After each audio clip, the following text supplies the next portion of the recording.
Olá a todos, Shabbat Shalom, a paz do Eterno esteja com todos vocês. Nós vamos hoje dar continuidade, nossos estudos, baseado nesse trabalho aqui, Judaísmo Nazareno. Estamos vendo a história da igreja do primeiro século, E nós paramos aqui, nessa parte aqui, o elemento do cristianismo pagão. Então nós vamos dar continuidade. Nós paramos aqui, ó. O sermão cristão foi dado diretamente da fonte pagã da cultura grega. O sermão do púlpito não é equivalente à pregação encontrada nas Escrituras. A praticado sermão não é encontrado no judaísmo do Antigo Testamento. Não se encontra no ministério de Jesus nem na vida da igreja primitiva. Além disso, Paulo disse aos gregos convertidos que ele próprio recusou ser influenciado pelas formas de comunicação utilizadas pelos pagãos do seu tempo. O sermão é uma vaca sagrada concebida no ventre da retórica grega. Nasceu na comunidade cristã quando os ex-pagãos, agora cristãos, começaram a levar seus estilos de oratória para a igreja no século III. Era comum o líder cristão proferir sermões. No século IV virou norma. O cristianismo observou sua cultura circundante, quando o pastor sobe ao púlpito exibindo sua veste clerical e proferindo seu sermão sagrado. Ele exerce o papel do antigo orador grego. Também deriva do paganismo a obsessão cristã pelo edifício da igreja como sendo a casa de Deus. Milhões de cristãos acham que precisam ir à igreja para ser abençoados, porque Deus opera na igreja, que é sua casa. Este não é o pensamento dos nazarenos, porque, porquanto Estevão discursou que o Eterno não habita em lugares feitos por mãos humanas. Atos 7,48. O Elohim que criou o universo e tudo o que nele há, que é Senhor do céu e da terra, não habita em templos erigidos por mãos humanas. Atos dos Apóstolos 17:24. Com a oficialização do cristianismo no século IV, pelo imperador Constantino, este começou a construir edifícios de igreja nos mesmos moldes do paganismo, proliferando-se as igrejas ao longo do Império Romano, seguindo-se a metodologia pagã de erigir templos para adorar os deuses.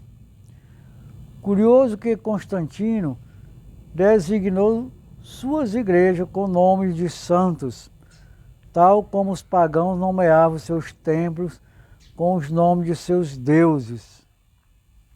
Os edifícios tornaram-se lugares sagrados, dotados de uma aura mística que abençoaria seus frequentadores. Tal noção profana subsiste até hoje no âmbito das denominações cristãs, católicas e protestantes evangélicas, explícita ou implicitamente. Quem nunca ouviu pastores falando na televisão: venha para o culto da nossa igreja e você sairá abençoado.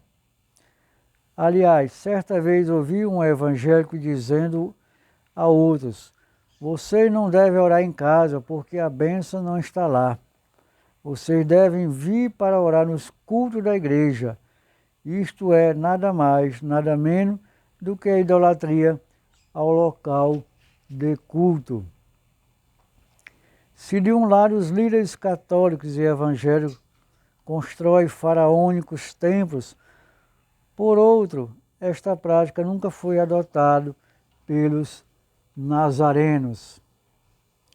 Reconhecido como um dos maiores estudiosos da história cristã, Philip Schaff escreveu que os discípulos originais de Yeshua não edificaram igrejas, concluindo: o Salvador do mundo nasceu em um estábulo e subiu aos céus desde o monte.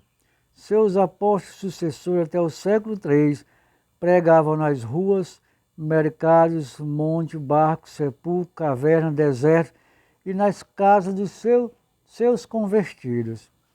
Contudo, milhares de igrejas, capelas, caras foram e continuam sendo construídas em todo o mundo para honrar o Redentor crucificado, que nos dias de sua humilhação não possuía nenhum lugar onde repousar a cabeça. Considerando que este livro não tem como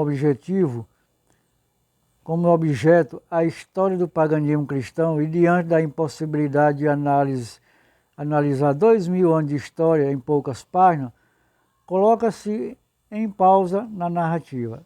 Aliás, é necessário relatar todas as características pagãs do cristianismo neste trabalho, uma vez que as marcas heréticas descritas acima vigoram até os dias de hoje, sendo facilmente constatadas por qualquer pessoa. Coloquemos apenas algumas palavras finais.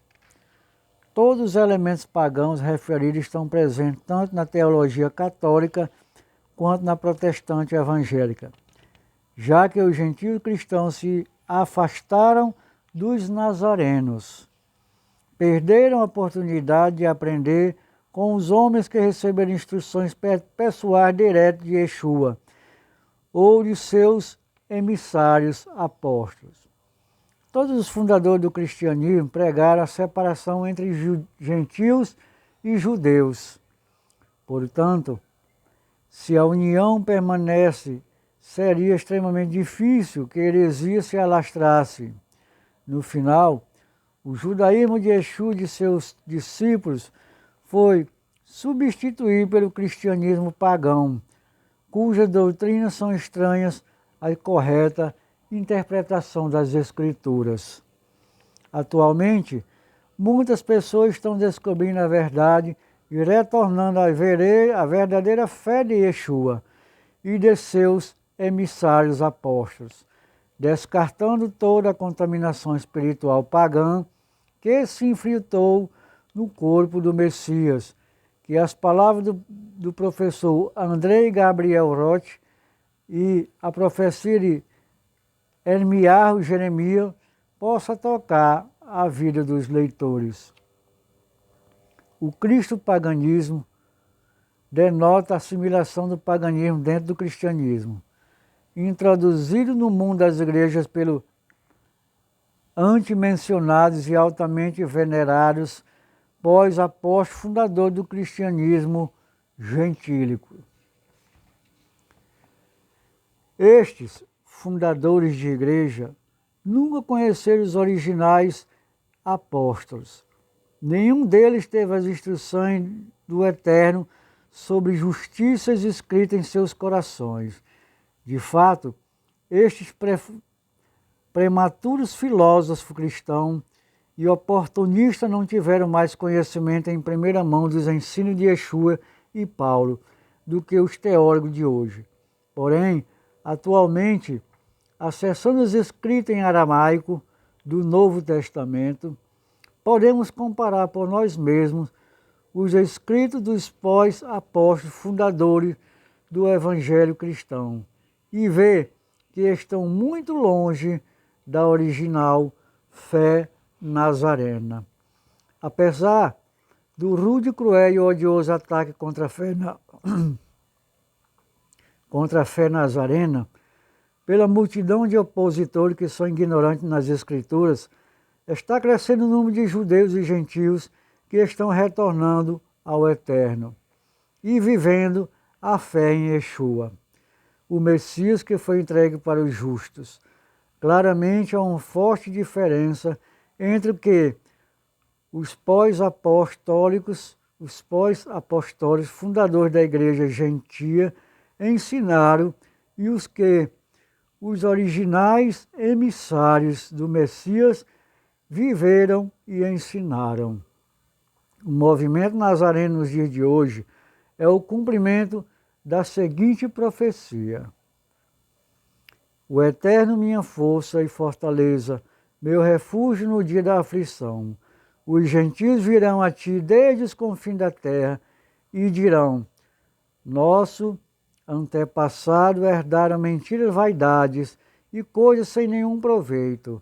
Porventura, fará um homem deuses para si, que contudo não são deuses?